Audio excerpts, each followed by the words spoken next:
നിലമ്പൂരിലെ ആവേശ പ്രചാരണത്തിന് ഉജ്ജ്വലമായ കൊട്ടിക്കലാശമാണ് ഇന്ന് കണ്ടത്. കൊടികളും കട്ടൗട്ടുകളുമായി നഗരത്തിലാകെ പ്രവർത്തകർ നിറഞ്ഞു. ഇടയ്ക്കിടെ പെയ്ത മഴയിലും പ്രവർത്തകരുടെ ആവേശം കെട്ടില്ല. മുന്നണി സ്ഥാനാർത്ഥികൾ റോഡ് ഷോയായാണ് കൊട്ടിക്കലാശത്തിന് എത്തിയത്.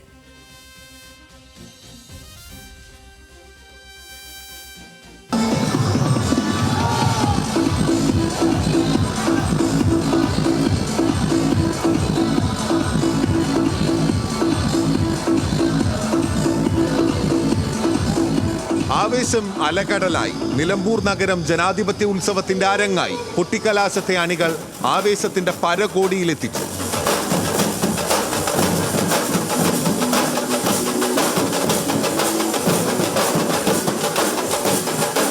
ഇടയ്ക്കിടെ പെയ്ത മഴ പോലും പ്രവർത്തകരുടെ ആവേശാഗ്നിയെ കെടുത്തിയില്ല.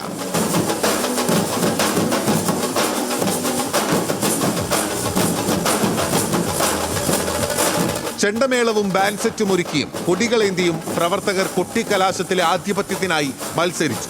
സ്ഥാനാർത്ഥികളുടെ കട്ടൗട്ടുമായാണ് ചിലർ എത്തിയത്.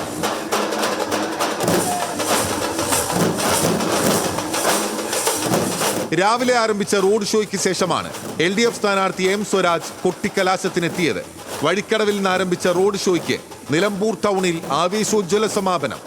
മണ്ഡലത്തിനകത്തും പുറത്തും നിന്നുള്ള നൂറുകണക്കിന് പ്രവർത്തകർ കൊട്ടിക്കലാശത്തിനെത്തി. വികസനം എണ്ണിപ്പറഞ്ഞാണ് തെരഞ്ഞെടുപ്പിനെ നേരിടുന്നതെന്ന് M സ്വരാജ് ന്യൂസ് മലയാളത്തോട് പറഞ്ഞു.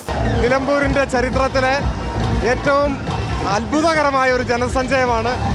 സമുദ്ര സമാനമായ ജനസഞ്ചയം. ശരിക്കും ആവേശത്തിന്റെ തിരയൊടുങ്ങാത്ത ഒരു കടലിരമ്പമാണ്. നോക്കൂ നിങ്ങൾ ഈ ആൾക്കൂട്ടത്തെ. ആവേശത്തിന്റെ കൊടുമുടിയിലാണ്.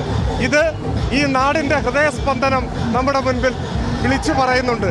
ഉച്ചയോടെയാണ് UDFന്റെ റോഡ് ഷോ വഴിക്കടവിൽ നിന്ന് ആരംഭിച്ചത്. വർണ്ണാഭമായ ബൈക്ക് റാലി നിലമ്പൂരിലെത്തിയതോടെ പ്രവർത്തകരുടെ ആവേശം അണപൊട്ടി.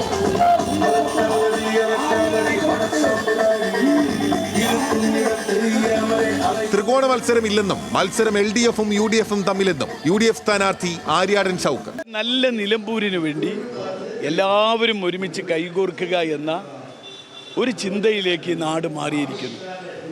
അതിന് എന്നെ പിന്തുണക്കുന്നു എന്ന് അവർ നമ്മളോട് ഏറ്റുപറയുന്ന ഒരവസ്ഥയിലേക്ക് മാറിയിരിക്കുന്നു. ഇതൊരു ചരിത്ര ഭൂരിപക്ഷത്തിലേക്ക് നീങ്ങും നിലമ്പൂർ, ഒരു സംശയമില്ല. വൈകിയെത്തിയ BJP അവസാന ലാപ്പിൽ നിറഞ്ഞാടി.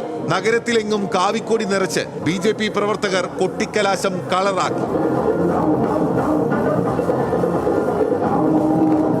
NDA സ്ഥാനാർത്ഥി വിജയിച്ചു കഴിഞ്ഞാൽ വികസനം എന്താണെന്ന് കാണിച്ചു തരാമെന്ന് PK കൃഷ്ണദാസ്. അപ്രതീക്ഷിത നീക്കങ്ങളിലൂടെ ഓരോ ദിവസവും അത്ഭുതപ്പെടുത്തിയ PV അൻവർ പക്ഷേ കൊട്ടിക്കലാശത്തിനെത്തിയില്ല. കഴിഞ്ഞ ദിവസം റോഡ് ഷോ നടത്തിയത് കൊണ്ടാണ് കൊട്ടിക്കലാശം ഒഴിവാക്കിയത്. പകരം പരമാവധി വോട്ടർമാരെ നേരിൽ കാണാനാണ് അൻവർ ശ്രമിച്ചത്.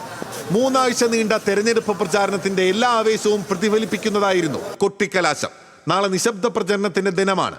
മറ്റന്നാളാണ് കേരള രാഷ്ട്രീയത്തിൽ തന്നെ ഗതി നിർണായകമായ വോട്ടെടുപ്പ്. Team news Malayalam, Nilambur.